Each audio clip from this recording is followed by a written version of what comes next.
نیلم جنم پر، اور ایک سال کے اندر وہ تمام میٹیگیٹنگ میئر جو جن کی بنیاد پہ وہ یہ این او سی ملا تھا، یہ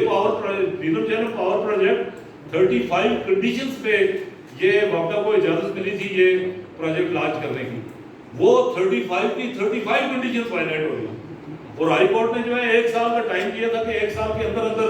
وہ میٹیگیٹنگ میئر جو ہے ان پہ عمل کیے جائے۔ ایک طرف تو جو ہے وہ دریا کا جو ایشو ہوا، دوسری طرف آپ کے کانسٹیٹیوشن کا، آپ کے رول آف لا کا کیا، آپ کی اسٹیٹ کی کیا حالت ہوگی جو سو کارڈ اسٹیٹ ہے وہ کسی آئین کے بغیر چل رہی،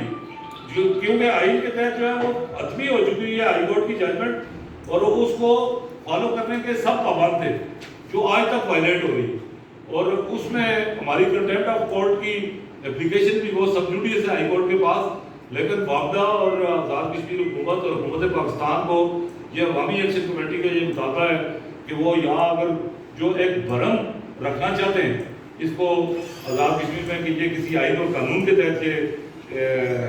یہ سسٹم چل رہا ہے، تو یہ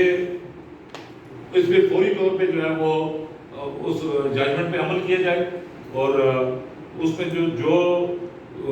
یہ ایک بڑی ایک میں بہت ضروری بات کی، کیونکہ بہت سارے عام لوگوں کو یہ اس بات کا پتہ نہیں ہے، یہ اس ڈسکشن میں پڑے ہوتے ہیں کہ جی وابڈا نے اتنے پیسے دے دیے، آزاد کشمیر حکومت نے اتنے پیسے لے لیے، وہ نہیں خرچ کیے، یہ سارا اس کنڈیشنل این او سی کے کنڈیشنز کی وائلیشن ہے، یہ ساری ڈسکشن ہے۔ آزاد کشمیر گورنمنٹ کا کوئی کام نہیں تھا یہ میٹیگیٹنگ میئرز، یہ کرپشن کے لیے، نوسل بازی کے لیے، ڈاکہ ڈالنے کے لیے وابڈا کے ساتھ فیسیلیٹیٹ کر کے انہوں نے پیسے دیے، ان کو پیسے ملنے ہی نہیں چاہیے تھے۔ ہمارا پہلے دن سے دریا بچاؤ تحریک کے پلیٹ فارم سے ہمارا پہلے دن سے یہ مطالبہ رہا ہے کہ آزاد کشمیر گورنمنٹ جو پیسے انہوں نے وابڈا سے لیے وہ واپس کرے وابڈا،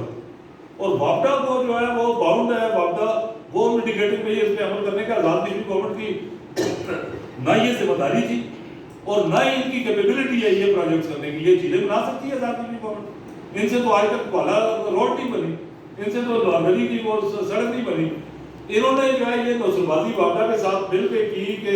یہ اس خوشی میں کہ یہاں پیسے ہمیں کرپشن کے لیے ملے، ان پیسوں کو لینے کے لیے جو ہے انہوں